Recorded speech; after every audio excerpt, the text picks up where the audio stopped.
Di sebuah desa terpencil di tengah hutan, tinggal seorang anak laki-laki bernama Ade. Dia adalah anak yatim piatu yang tinggal bersama neneknya. Malam itu, Adi pulang dari sekolah dengan langkah cepat. Adi merasa cemas karena sudah mendengar desas-desus tentang penampakan pocong yang menakutkan yang sering muncul di desanya. Saat dia berjalan pulang, bulu kuduknya merinding dan langkahnya terasa berat karena ketakutan. Tiba-tiba, dalam kegelapan, Adi mendengar suara langkah kaki yang terhenti mendadak. Dia menoleh ke belakang dan melihat sesosok pocong bergelantungan di pepohonan. Langkahnya terdengar gemuruh di malam yang sunyi. Adi merasa jantungnya berdegup kencang, tapi dia mencoba menenangkan diri dan terus berjalan pulang. Namun, semakin dekat dia ke rumah, semakin sering dia melihat pocong itu muncul di antara pepohonan.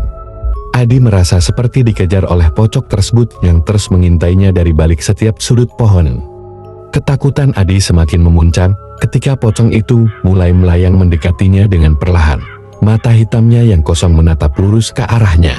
Tanpa pikir panjang, Adi berlari secepat mungkin menuju rumahnya. Dia berteriak memanggil neneknya, berharap akan mendapat perlindungan di dalam rumah. Begitu pintu rumah terbuka, Adi meloncat masuk dan langsung mengunci pintunya rapat-rapat. Namun, ketika dia berbalik, dia melihat pocong itu berdiri di ambang pintu, menatapnya dengan tatapan yang menyeramkan. Adi terdiam ketakutan. Dia bisa merasakan hembusan angin dingin dan aroma tanah kuburan yang menyengat. Neneknya keluar dari kamar dengan cemas, bertanya-tanya tentang keributan yang terjadi. Ketika dia melihat pocong di ambang pintu, ekspresinya berubah menjadi pucat.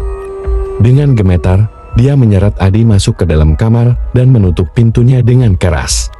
Malam itu, mereka berdua duduk di kamar dengan ketakutan yang mendalam, merasa seperti pocong itu mengintai di luar pintu.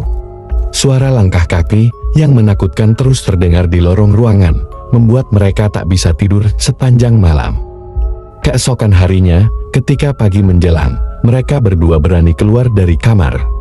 Namun, ketika mereka membuka pintu, mereka melihat pocong itu masih berdiri di ambang pintu, menatap mereka dengan kebencian yang tak terungkapkan. Dengan keberanian yang tersisa, Adi dan neneknya berusaha mengusir pocong itu dengan membakar kemenyan dan membaca doa-doa perlindungan. Namun, pocong itu tetap berada di sana mengambang di depan pintu, seolah-olah tak terpengaruh oleh bacaan doa mereka. Malam itu berlalu tanpa ada perubahan. Pocong itu tetap berada di depan pintu, mengawasi setiap gerak mereka dengan penuh kebencian.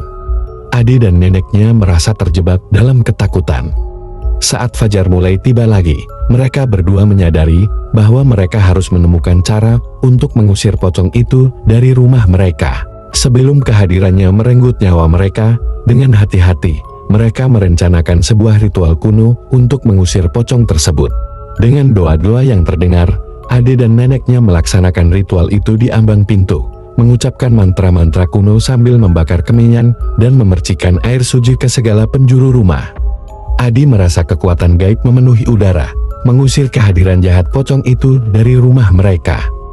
Dan ketika mereka membuka mata, setelah menyelesaikan ritual itu, Adi melihat bahwa pocong itu telah menghilang, lenyap tanpa jejak kayak asap di udara. Ade dan neneknya merasa tenang, tetapi mereka tahu bahwa pengalaman itu akan tetap menghantui Adi dan neneknya selamanya.